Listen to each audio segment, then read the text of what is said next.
नमस्कार। देश प्रदेश में आपका स्वागत है। सतीश झा। प्रधानमंत्री ने वर्ल्ड इकोनॉमिक फोरम, जो कि दावोस में हर साल जनवरी के आखिरी हफ्ते में या फरवरी के शुरू में हुआ करता है, उसमें 2 दिन पहले एक संबोधन दिया पूरी दुनिया को।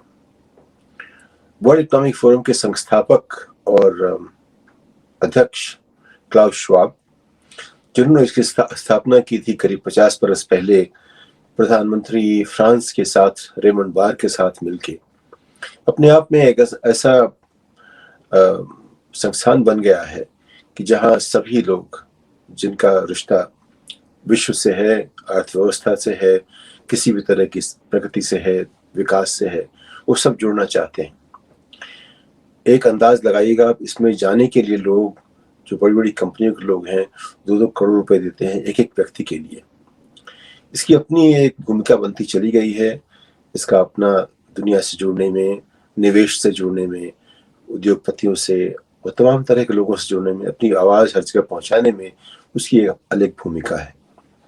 तो भारत जब राहुल बजाज और सिद्धार्थ श्रीराम सीआईआई में काफ़ी सक्रिय थे, उसको आगे बढ़ाने में, एक इंजीनियरिंग इंस्टीट्यूशन को आगे ले जाने में, उन्होंने इसको जोड़ा। आज से करीब मान लीजिए 35 बरस पहले जोड़ा इसको वर्ल्ड इकोनॉमिक फोरम से, और तब से वो काफ़ी भारत में अपनी पहुंच बढ़ाता रहा है। और कुछ एक प्रधानमंत्री वहाँ गए हैं, देवगौड़ा भी वहाँ गए थे, मोदी जा चुके हैं। मुझे याद नहीं आ रहा मनमोहन सिंह खुद गए थे कि नहीं, लेकिन चिदम्बरम जाया करते थे, अहलुवालिया जाते थे, बंटे अहलुवालिया। बहुत लोग, भारत का कैबिनेट काफ़ी उससे जुड़ा रहता था मनमोहन सिंह के ज़माने में खास करके। खैर, तो इस बार प्रधानमंत्री ने संबोधन किया, दूर से किया, वर्चुअल किया, क्योंकि कोरोना की स्थिति में आजकल कॉन्फ्रेंसेस वर्चुअल हो गई हैं।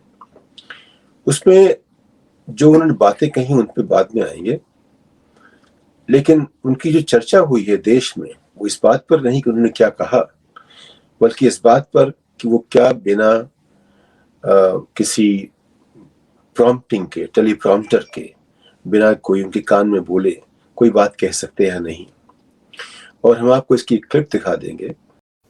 इस बुके में है हम भारतीयों का टेम्परामेंट, हम भारतीयों का टैलेंट, जिस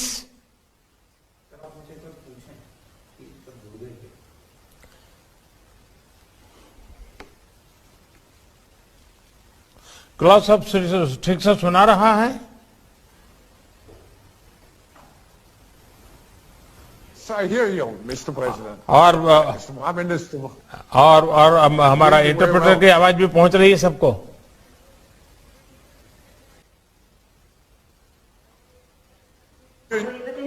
We hear you very well, and I would suggest that we start the official session now, and we will have just one short introduction.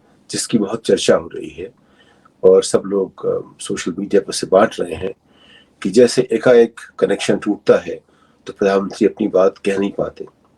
ऐसा जो लोग बोलते हैं, जिनको आदत बोलने की है बड़े बड़े समारोहों में और हर तरह की एक ऑडियंस के साथ, उनमें एक प्रतिभा होती है कि अगर सारे कनेक्शन टूट जाएं तो भी वो उनकी लीडरशिप ऐसी है कि वो उस वक्त को संभाल लेते हैं।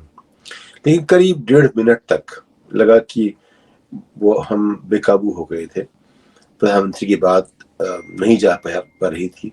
वो जो कुछ कह रहे थे, जो भी कुछ कह रहे थे, वो लग रहा था जैसे कोई बच्चा बोल रहा हो, जिससे कुछ शब्दों, जो अक्षरों के मतलब समझ नहीं आ रहे थे, ऐसा कुछ लगा। उससे उनकी छवि, उनकी धूमिल हो नहीं सकती, क्योंकि वो छवि से बहुत ऊपर उठ चुके हैं। लेकिन उस तरह के सवाल सोशल मीडिया में खड़े हुए, मैं उस पर जाना नहीं चाहूँगा। मैं उस कोशिश करूँगा समझने की कि उन्होंने जो बातें कही हैं वो किस हद तक हमारे देश में और दुनिया और प्रगति के संदर्भ में उनका क्या महत्व है, और उनसे हम उन्हें कैसे ठीक कर सकते हैं, बेहतर कर सकते हैं, या क्या सीख ले सकते हैं। तो एक तो पहली बात, जब हम किसी को भाषण देते हैं, किसी ऐसी संस्था को जहां हम निवेश के लिए जा रहे हों, जहां हम उनको निमंत्रण देना चाहते हो, उनके सामने हम कैसे अपनी बात कहें? अगर हम उसको दम्भ से बात कहेंगे, मैं आपके पास आऊं, मैं सब कुछ हूं, मैंने सब कुछ कर दिया, आप मेरे साथ कैसा व्यवहार करेंगे? अगर आप उस भाषण को सुने, आपको लगेगा कि भारत महान देश है, भारत ने दुनिया को बहुत सारी आशाएं दी हैं, बहुत सारे उपहार दिए हैं, और बहुत बड़ा देश है, हम हर जगह छाए हुए हैं, और हमारे पास आइए। ऐसा कुछ संदेश उनका था। अगर कोई आपको ऐसा संदेश दे तो आप उनके बारे में क्या सोचेंगे, ये आप खुद सोचिए। मेरा मानना है कि उसमें एक बात कहीं आती है दम्भ की, लेकिन उसको छोड़ दीजिए आप। एक दूसरी बात होती है अंदाज की। उस अंदाज में जो कोई बोलता है तो उसमें सिर्फ शब्दों से उनको हम नहीं समझते, उनके अंदाज को देखते हैं। उस अंदाज में जो है लोगों को निमंत्रित करने की बात नहीं थी। लोगों को ऐसा कहा जा रहा था कि जैसे कि आप हमारे यहाँ आइए, वरना आप कुछ भूल रहे हैं, या आप कोई गाड़ी आपकी छूट जाएगी, कुछ इस तरह का उसमें एक आशय निकलता है। कई आशय निकलेंगे, इस सुनने वाले के ऊपर है।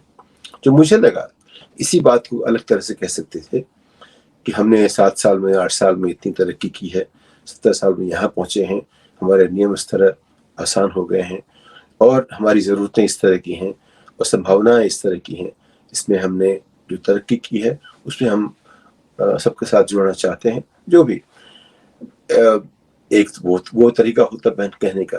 वो आप देखिए, अगर हम आज की तारीख में देखें कि फार्मास्यूटिकल की प्रोडक्शन में भारत का क्या स्थान है, तो वो तीसरा स्थान नहीं है, कहीं 10 के नीचे पहुंचते हैं हम। 10 देश दुनिया के ऐसे हैं जहां फार्मास्यूटिकल प्रोडक्शन हमारे देश से कहीं ज्यादा होता है। लेकिन कई बरसों से जैसे हम विश्वगुरु बन गए हैं बिना पढ़े लिखे, वैसे ही हम दुनिया की फार्मेसी बन गए हैं बिना दवाई बनाना जानते हुए। भारत में कोई भी दवा की कंपनी ऐसी नहीं है जिसको दुनिया मानती है कि जो एथिकल ड्रग्स बनाने में उसकी कोई महत्ता हो।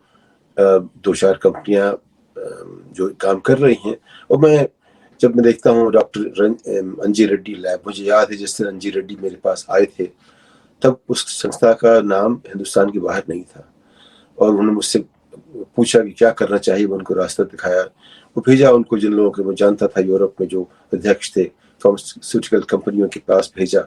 ये बात है 1995 की, 94-95 की।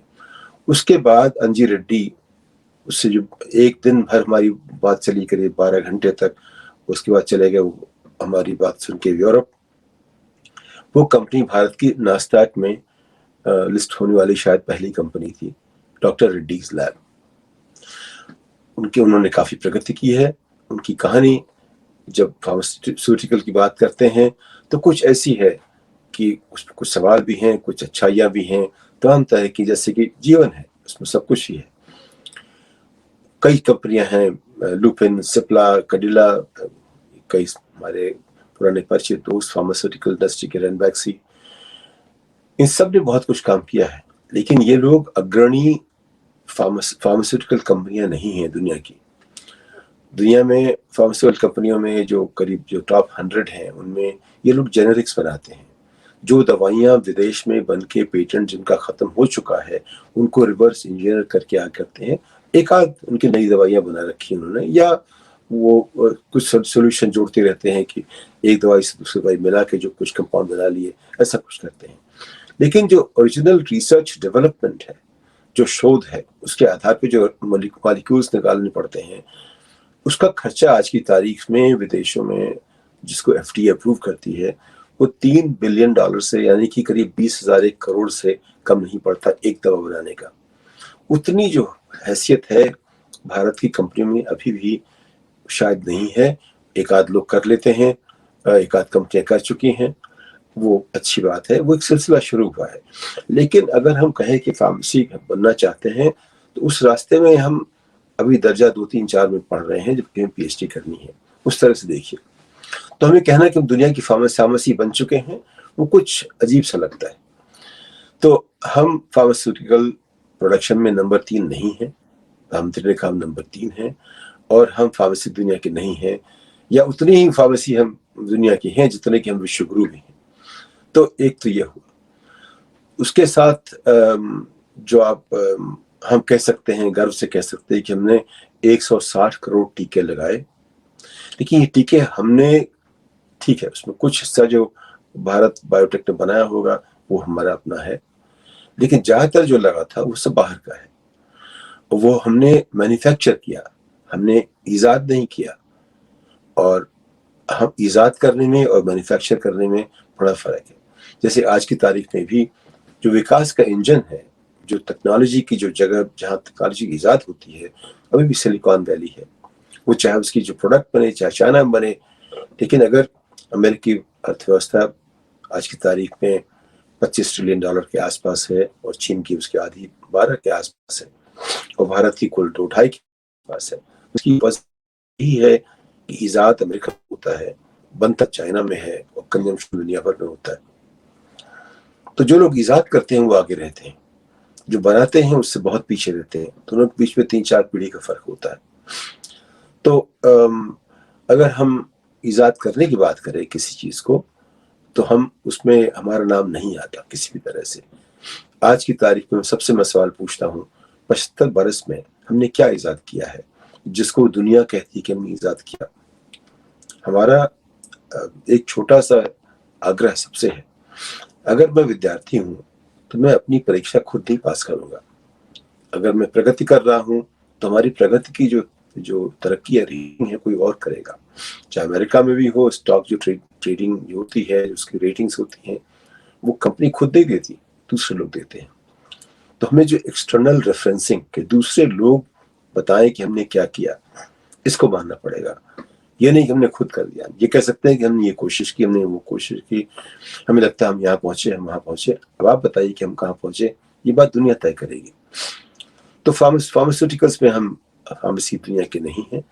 हमने टीके जरूर लगाए 160 करोड़, अगर वो लगाए गए हैं तो उसमें ये जो टीके हैं वो देश के बने हुए, देश में बनाए गए हैं, लेकिन देश के बने हुए बहुत कम उस पे से होंगे। और ये कहना कि दुनिया को हमने टीका दिया, उनका हम दुनिया को बुके ऑफ होप दिया है, आशा का एक गुलदस्ता दुनिया को दिया है। अब ये एक बहुत बड़ी बात है कहना कि हम आशा, दुनिया को कहना चाहिए कि आपने हमें आशा का गुलदस्ता दिया, वो तो बात समझ में आती है। हमें खुद कहना, वो अगर आप किसी से कह के देखिए तो क्या कहते हैं। उसी तरह से आप सोचिए कि अगर हम किसी से कहेंगे हम आपको आशा गुलदस्ता दे रहे हैं तो लोग क्या सोचेंगे इसके बारे में। तो जितनी भी उन्होंने बातें कही, जो अब उनके बारे में चर्चा तो ज्यादा इस बात पे होगी कि वो बिना टेलीप्रॉम्प्टर के बोल ही नहीं पाते, वो बात अलग होगी, वो तो आप देखते रहिए। मेरा मानना है कि उनकी जो शिक्षा दीक्षा जो हुई उसके आधार पर जो भी वो करते हैं वो अपने आप में अभूतपूर्व है, इसमें कोई दो राय नहीं कि इतनी कम शिक्षा में इतना कुछ कर पाना अपने आप में एक इतिहास में एक अध्याय, नया अध्याय सा है। लेकिन हर बात की सीमा होती है। उनके जो एडवाइजर हैं, सलाहकार हैं, वो उनसे अगर अपनी बात ठीक से कह सकते। पहली बात, सलाहकार ठीक नहीं है उनके, वो सब ऐसे हैं कि उनको खुश करना चाहते हैं। वो सलाहकार ऐसे नहीं है जो उनको अपनी बात ठीक से कह सके। वो अपनी टर्फ वॉर में लगे रहते हैं, हमें ये पसंद है, उसको ये पसंद है, कैसे काटो, कैसे क्या करो। ये आप जानते हैं सरकार में होता है, दरबार में ऐसा होता है। तो अगर दरबारी प्रवृत्ति से हम देखेंगे अपने सलाहकारों को तो इस तरह की हमें मुश्किलें झेलनी पड़ती रहेंगी। तो एक हमारे पास मौका था कि वर्ल्ड इकोनॉमिक फोरम के लोगों को बताने का, दुनिया भर को बताने का कि हम कहां से कहां पहुंचे। उन्होंने एक बात कही कि भारत लॉजिस्टिक्स के क्षेत्र में दुनिया से जुड़ने के लिए तैयार हो गया है। ये बात चीन ने आज से 40 साल पहले कही थी। अगर हम तैयार हो गए हैं तो चीन से 40 साल पीछे हो गए। फिर आपने सुना होगा आज की तारीख में चीन से हम 100 बिलियन का इंपोर्ट करते हैं, आयात करते हैं, और करीब 30 से कुछ कम का उसको निर्यात करते हैं। यानी कि उनसे 100 का खरीदते हैं या 30 का बेचते हैं। जो 70 बिलियन डॉलर की जो बीच में दूरी है, ये छोटी दूरी नहीं है। दुनिया के 150 देशों की राष्ट्रीय आमदनी इससे कम है। तो ये जो खाई है चीन के साथ हम देखते थे 2005-6 में जब हमने अध्ययन देखा तो चीन से हम करीब 12 साल पीछे थे। 2021 में देख रहे हैं, मुझे लगता है हम 20 साल पीछे चले गए हैं, क्योंकि चीन आगे बढ़ता चला गया है। तो चीन न सिर्फ हमारी सीमाओं को पर कब्जा कर रहा है, चीन हमारी जो आर्थिक जो प्रगति का रास्ता है उसमें भी हमसे कम्पीट करके आगे बढ़ रहा है। हम कोशिश कर रहे हैं कुछ लोगों को लेके आए, ठीक है, जो मुश्किलें चीन की ट्रंप के ज़माने में हुई अमेरिका से, उसमें कुछ चीज़ें हमारे हाथ आ गई।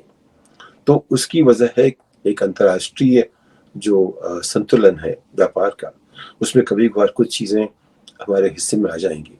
लेकिन जो संतुलन दुनिया का है अभी है अमेरिका 25, चीन 12.5, भारत 2 से 2.5। ये जो रिश्ता बना हुआ है इसको तोड़ने के लिए एक अलग तरह से सोचना पड़ेगा। उसमें सिर्फ इस बात से कि हम दुनिया की फार्मेसी बन गए हैं, दुनिया को हम गुलदस्ता दे रहे हैं एक आशा का, इस सब से बातें नहीं बनेंगी। उसके लिए हमें कुछ जमीन पे ऐसा करना पड़ेगा कि हमारी जमीन पे लोग अलग तरह सोचें। सिर्फ ये कहने से कि हमारे 40 यूनिकॉर्न बन गए हैं पिछले 1 साल में, ये सोचिए कैसे बने हैं, किस तरह के यूनिकॉर्न हैं, इनमें किस में नई टेक्नोलॉजी थी, किसमें जो इमिटेशन की टेक्नोलॉजी है, कौन सिर्फ देश का बाजार ऐसा है बढ़ रहा है कि इसमें बहुत सारे लोकल यूनिकॉर्न्स की बहुत संभावनाएं हैं, क्या वो ग्लोबल यूनिकॉर्न बन सकते हैं? तो सवाल अगर हमारे ठीक नहीं होंगे तो हमारे जो उत्तर होंगे वो भी ठीक नहीं होंगे। इस बात के साथ आपसे विदा लेता हूं अगली पायदान तक। नमस्कार।